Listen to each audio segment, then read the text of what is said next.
Once I stopped annoying my friends by waving my plasma wand around and striking Jedi poses, we got down to business of figuring out how the weapons actually worked.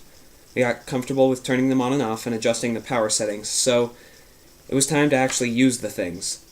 We all agreed that Steve and me-son would lead the way, hoping that their speed and skills would help with the power of surprise, and then that would be enough to take out the 11 guards in the central room before they woke up the 19 other guards in their bunks.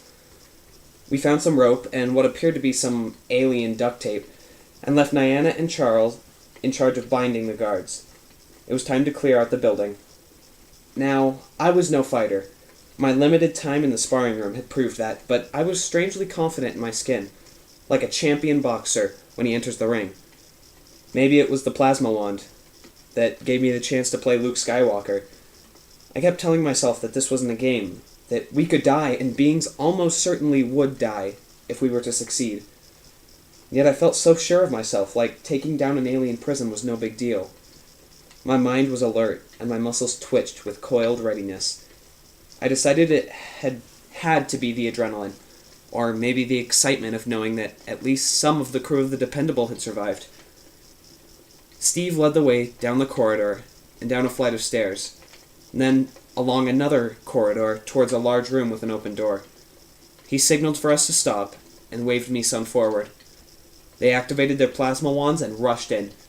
Temret and I were right behind them, but we weren't fast enough to see most of what they did. We heard a deep whoosh of the plasma wands and Fad shouting as unconscious guards hit the floor. As we reached the door, a Fad ran out, no doubt hoping to signal for help. I swiped at him with my wand, striking him across the stomach. He didn't vanish into a pile of empty clothes, but he did jerk and spasm like a man who'd been electrocuted, and then fall to the floor, senseless. When I stepped into the room, there were more unconscious Fads, looking stiff and vaguely silly in their white uniforms. We found enough cord and tape to bind them, which was time-consuming, difficult, and generally less exciting than combat. "Look at this," Steve said. He'd been propping up one of the Fads to tie his hands behind his back when he found something in his belt. It was a saber, a real one, the metal kind, like a slightly curved dueling blade. "What do you make of this?" "A couple of the others had them," me-son said. "The ambassador at my hearing had one," I told them. "It must be some ceremonial thing or something." "I want one as a souvenir," Steve said, strangely enthusiastic. "Well, we have to get out of here first," I said. "Fair enough." After we finished tying up the guards, we moved on. "Next stop, the armory," Steve said. This turned out just to be a metal cage, with a lock that the plasma wand, when turned up to full power, easily cut through. Inside were PPB hand weapons, pistols, and rifles. Steve began to pass them out and throw extras in a bag. "Are they deadly?" I asked. "Well, they have settings," Steve said. "I practice with them in the sparring room, though they generally don't let initiates use them. But Dr. Roop did give me a few lessons." "Why am I not surprised?" I said. "Yeah," he agreed. "He was definitely prepping me for this, but I'm not complaining. So, at the lowest setting, it's like a short circuit to someone's nervous system. Sort of like a low-level joke from the plasma wand, but more sustained." "Are they hard to fire?" I asked. "Or hard to aim?" He grinned at me. "Well, I guess you'll find out, won't ya?" Armed, we made our way back to the barracks, which was where I fired my first ray gun. There were no beams shooting through the air that you could dodge, just flashes of light at the end of the muzzle, like a high-powered laser rifle on Earth. It came equipped with a laser aiming aid in the form of a bright yellow dot. There was no kick. You squeezed the trigger, heard a satisfying and totally science fiction-sounding whiz, and then the sleeping enemy was even more unconscious than he'd been before you fired your space gun at him. It took us about 15 seconds to render the entire building pacified. In my college applications, I could now include Commando on my list of accomplishments. Steve and me-son volunteered to remain behind to bind the Fads, while Temret and I went to the control room. Charles and Niana were standing, staring at the unconscious guards and looking generally uneasy. They were happy to see us, and even happier when we handed them their PPB pistols. Tamrat went to work on the computer, digging into the system for anything that would be of use to us. She was at it for almost half an hour, only grunting when anyone tried to talk to her. During this time, me, son, and Steve returned, and we stood around, peering out the window while we waited for the information that could help us. Good news, Tamrat said at last. There are 4 Fatic shuttles in the hangar. They have long-range capacity, so we can use them to tunnel back to the station. I didn't show how relieved I was that we had a way out. How many can they hold? I asked. I can't get spec information off this, but according to the database on my bracelet, each one should be able to hold a dozen average-sized beings, maybe 18 if needed. One shuttle would be enough to carry us, the selection committee, and a few of the dependable crew. If we split up our personnel, we could get a lot of beings off this planet. But we'd have to get past the cruiser first, and that was going to be a challenge. In the meantime, at least we knew there was a way to escape. And that was more than we'd had before. We have other things in our favor, too, Tamrat concluded. The cruiser checks in only once during the night, local 0200. That means we've got 4 hours before we either have to make a hostage talk, try to fake our way through a check-in, or prepare ourselves for a firefight. 4 hours wasn't a lot, but it could have been worse. You have the location of the prisoners? I asked. Tamrat shook her head. Not yet. I'm working on it.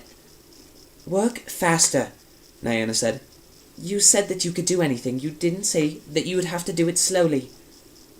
Eyes, Tamrat muttered. Claws. 20 minutes later, she smacked the console. Finally, I've got it. I hurried over to her side, and she put one hand on my back while she pointed with the other. A 3-dimensional map of the facility appeared on the screen. We've caught a break, she said. Perimeter control is done by camera. The 14 remaining guards are all stationed inside the prison. We've got 4 in the main room on the first floor. Then there are 2 on each of the remaining 5 floors. Each floor does a half-hourly check-in, so if we time it right, we can take on the first floor right after a check-in and then deal with the floors rapidly. We do that, we've basically taken control of the planet. It can't be that easy, Charles said. And it's not. There's a shift change in 20 minutes. 14 guards go from here to over there. Once they're in place, those 14 come back here. And all 14 aren't going to show, Nyana said. We don't need a strategist to point that out, Tamrat said. We need the strategist to tell us what we're going to do about it. Well, there's only one option, Nyana told us. And I think all of you know it. You go now, hit hard, and hope for the best. If the prison contacts the cruiser, we're all dead. You did just take out, 30 guards. Another 14 shouldn't be too difficult. The problem was that they were spaced far apart, and the chances of them all being taken out without anyone alerting the Fatic cruiser seemed remote. On the other hand, we had no choice, and a ticking clock, which had to motivate us. I needed Steve and me son to go on this mission. They were our best fighters, and after the two of them, next up would be Tamrat, but I really didn't want her going into something so dangerous. Then there was me. I was hated throughout the Fatic Empire as a mass murderer, but I'd never been in a fight like this. The extent of my military experience, of which I had to be so proud, included shooting a bunch of sleeping guards and sucker-wanding a guy fleeing in terror. At best, I'd be of no help, and at worst, I'd probably be a hindrance. Yet, we were storming this building to get my father. I knew it was more complicated than that, but that was the fundamental truth. I couldn't ask them to go where I was unwilling to. I held up my pistol and took a couple steps so that my firefly coat would flare dramatically. Charles, Nyana, can you hold this building? Just us? No way, Nyana said. Yes, Charles interrupted. We can do that. Tamrat, I said, can you temporarily block communications from the surface to the ship? I don't want the ship's comms blocked. They might notice that, but I want to make sure the guys on the surface can't call for help. She sat down at the console. Yeah, that's simple. Good call.